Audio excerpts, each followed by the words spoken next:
Breaking a নজর রাখতে হচ্ছে আলু কৃষকদের জন্য সুখবর। কৃষকদের থেকে আলু কেনায় রাজ্যের নির্দেশিকা।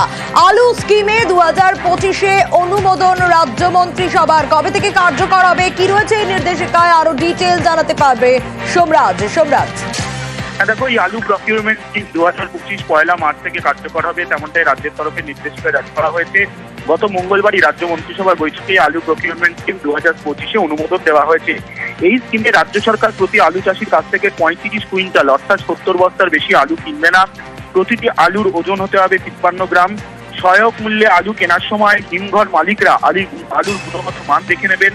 হিমঘরগুলিতে 81 লক্ষ মেট্রিক টন পর্যন্ত আলু সংরক্ষণের ব্যবস্থা রয়েছে।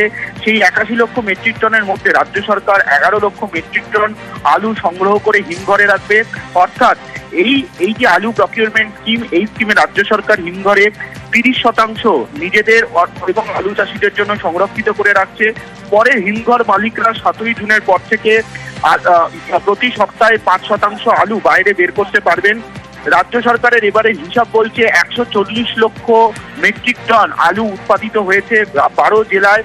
আর এই 12 জেলার জন্যই রাজ্য সরকারের তরফে এই আলু প্রকিউরমেন্ট স্কিম কার্যকর হবে। পয়লা মার্চ থেকে তা কার্যকর হবে। তুমি জানো, ইতিমধ্যে মুখ্যমন্ত্রী মমতা বন্দ্যোপাধ্যায় গত মঙ্গলবারই ঘোষণা করেছিলেন যে কুইন্টাল পিছু 900 টাকা করে আলু চাষিদের থেকে আলু কেনার জন্য দাম নেওয়া হবে, অর্থাৎ আলু চাষিদের দাম দেওয়া হবে। সেই আলু প্রকিউরমেন্ট স্কিম 2025-এর রাজ্য সরকার নির্দেশিকা জারি করলো এবং নির্দেশিকায় স্পষ্ট জানিয়ে দেওয়া হলো যে প্রত্যেক আলু চাষিদের থেকে ন্যূনতম 35 কুইন্টাল অর্থাৎ 70 বস্তার বেশি আলু কেনা যাবে না।